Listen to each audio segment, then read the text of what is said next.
natural ingredients siya, no? Mas healthier, lesser ang disadvantage.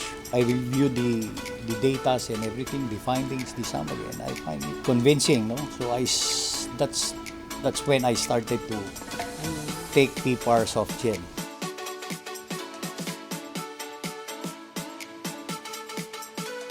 I asked her, was there any proof? Sabi niya, nawala yung hingal, no? The shortness of breath. So you won't feel any hardship. I highly recommend using PPAR.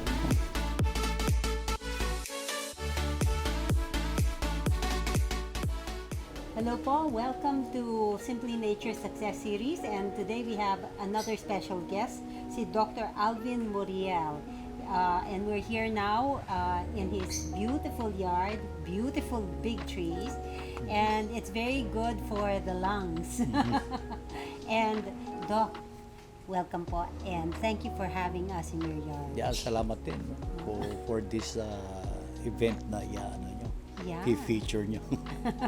Doc, tell us something about your profession first. Well, actually, I'm a vet by profession. But my main business right now is I supply the various vet clinics, no, with I would say a natural product. It's actually first of its kind that was registered with FDA using herbal or plant-based products. Filipinos are generally very animal and pet loving. Yeah. Diba? And so, is there special stress modes ang mga pets pag nakukulong sa maliit na lugar? I would say parehas din ng tao, no? If you limit the movement din ng pets. If they're used to in going out for a jog, for a walk, no? Tapos biglang confine mo, I would say it's the same psychological effect ng itong pagiging confined because of this pandemic na nangyayari sa atin. Pero I bet lahat ng mga pets ngayon nag-enjoy because they're more closer. They're closer. They're always snuggling with their yung mga owners nila. And I think they're also having the same dilemma. Ano? They're both getting fat. Then nag-exercise naman to and from the refrigerator. They're doing some quick lifting. Weightlifting. Pero Doc, kayo, you've tried some of the products of SimplyNature. Well, at first, when I learned to know about SimplyNature, it was, as I mentioned earlier, it was in one of the convention of the alternative medicine, no? Or alternative health. No? That's when I learned about it. Mr. Sean discussed everything, no, in details and so forth. No? So I was just amazed and curious, and I think it's a new product, a natural product, no, to begin with, no. Kasi I don't like any synthetic. Kadalasan kasi pag synthetic yan, na-outweigh ng disadvantage yung advantage ng isang produkto, lalo na sa synthetic. Unlike pag natural ingredients siya, no, mas healthier, lesser ang disadvantage.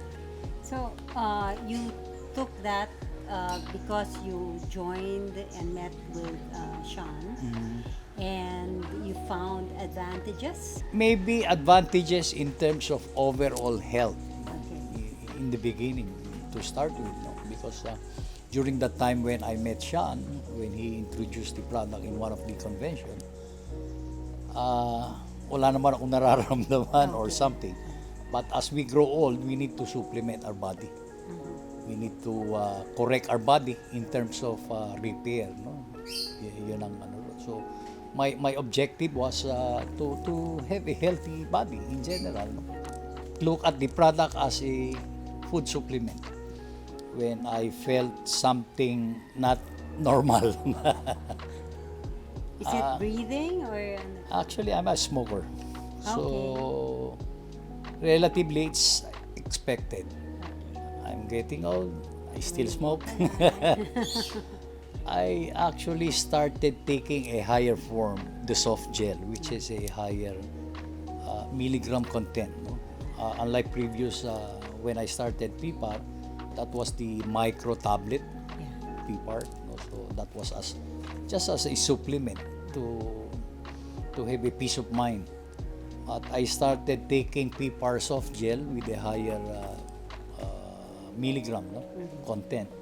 So you started taking that, and did it make you feel better?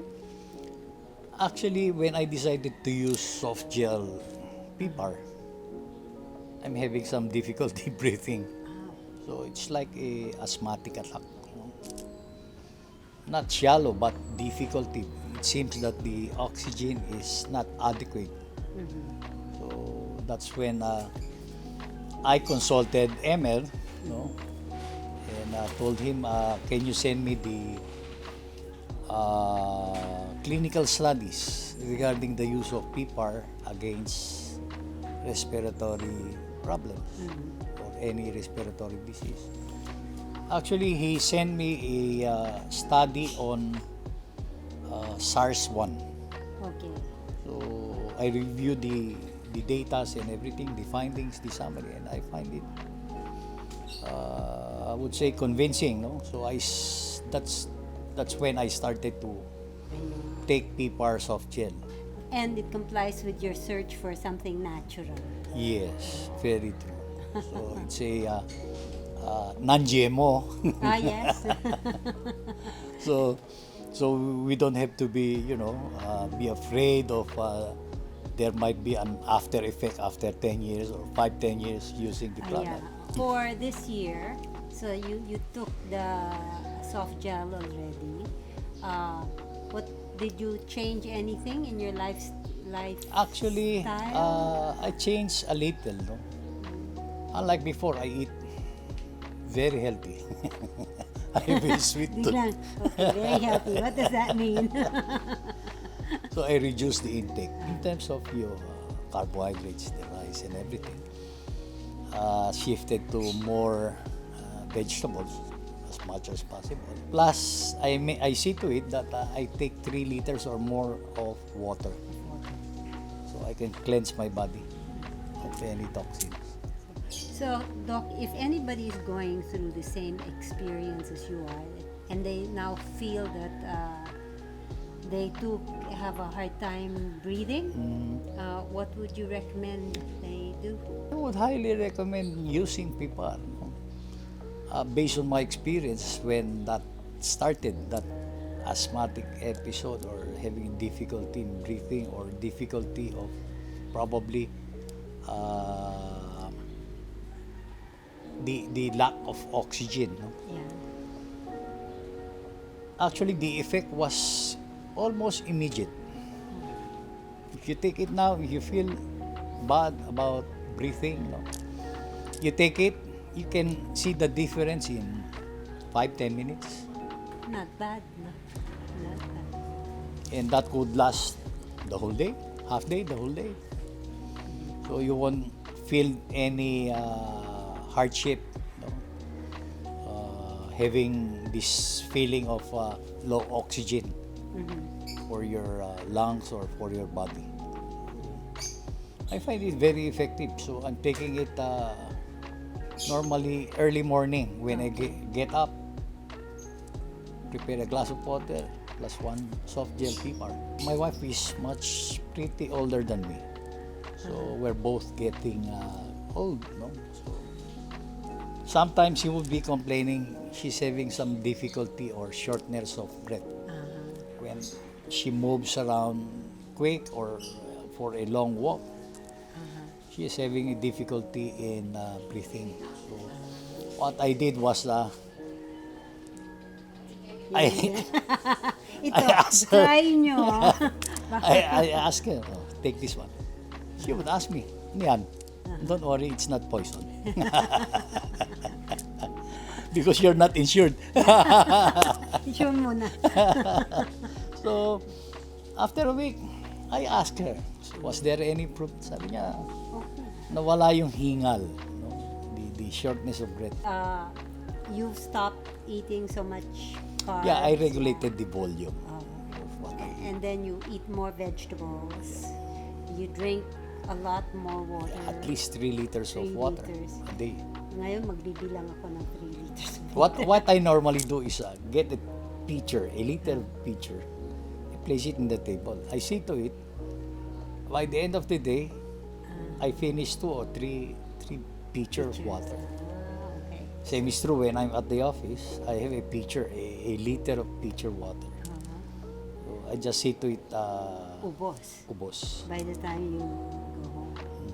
And then a little exercise, maski ano, just to keep the blood Yeah, circulating. probably right? walking would be appropriate for us, for our age, no? I'll be turning dual citizen by next year.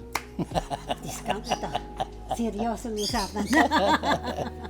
So I think it's about time to do some, do some exercise like simple walking would be. Oo.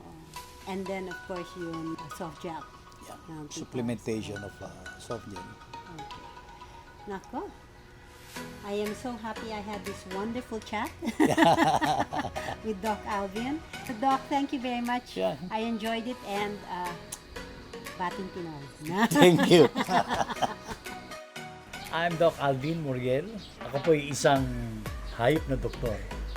And I trust Simply Nature. Salamat po.